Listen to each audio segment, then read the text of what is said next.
रात के 2:13 AM हो रहे थे। हाईवे बिल्कुल सुनसान था, हवा तेज चल रही थी और एक पुराना सा बस स्टॉप जिसमें एक ही ट्यूबलाइट झिलमिला रही थी, जैसे कभी भी बंद हो जाएगी। रोहित वहां अकेला खड़ा था।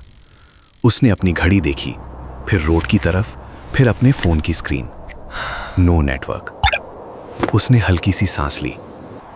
यार, ये लास्ट बस भी मिस हो गई। अब सुबह तक यहीं अटकना पड़ेगा। तभी किसी के चलने की हल्की सी आवाज आई। रोहित ने धीरे से पीछे मुड़कर देखा और उसका गला सूख गया। वहां एक लड़की खड़ी थी।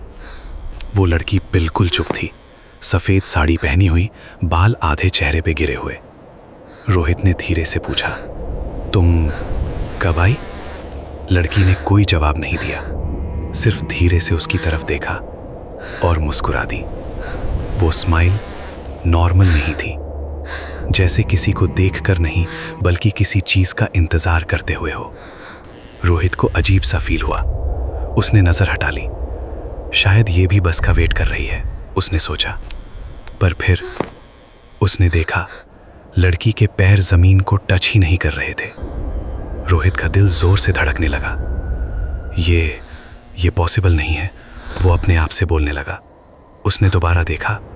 इस बार लड़की गायब थी। शिट, रोहित पीछे हटा। मैं हेलुसिनेट कर रहा हूं क्या?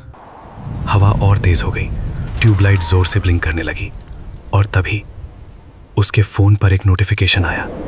Unknown number. वहां मत रुकना। रोहित का हाथ कांप गया। कौन है ये?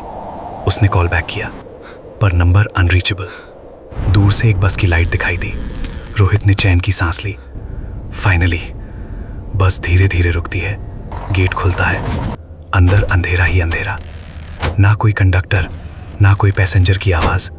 ड्राइवर का चेहरा भी क्लियरली नहीं दिख रहा था। चलो भाई, चढ़ना है तो चढ़ो, एक हैवी सी आवाज आई।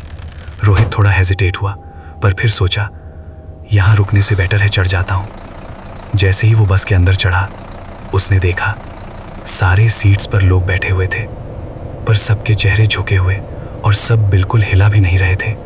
बस चलने लगी। रोहित ने एक सीट ली और आसपास देखा। भाई, इतना चुप कौन रहता है? उसने हल्का सा बोला। कोई जवाब नहीं। उसने सामने वाले आदमी को टच किया और तुरंत हाथ पीछे खींच लिया। उसका हाथ आइस जैसा ठंडा था। रोहित ने डर के मारे आंखें बंद कर लीं, फिर धीरे से खोली और जो उसने देखा, उसकी रूह कांप गई। सारे पैसेंजर्स के चेहरे पे सफेद कपड़ा था और नीचे से खून टपक रहा था। रोहित तुरंत खड़ा हो गया। ड्राइवर, बस रोको। ड्राइवर धीरे से बोला, अभी नहीं, अभी हम रास्ते में हैं। कौन सा रास्ता? ये क्या जगह है? ड्राइवर ने धीरे से अपना चेहरा मिरर में दिखाया। उसका चेहरा आधा जला हुआ था। ये वही रास्ता है जहां से तुम कभी लौट नहीं सकते। अचानक रोहित के दिमाग में फ्लैश होने लगा। एक एक्सीडेंट, एक बस, चिल्लाते हुए लोग, आग और वो खुद स्टीयरिंग पकड़े हुए। रोहित शॉक में चिल्ला पड़ा, नहीं, मैं ड्राइवर नहीं था।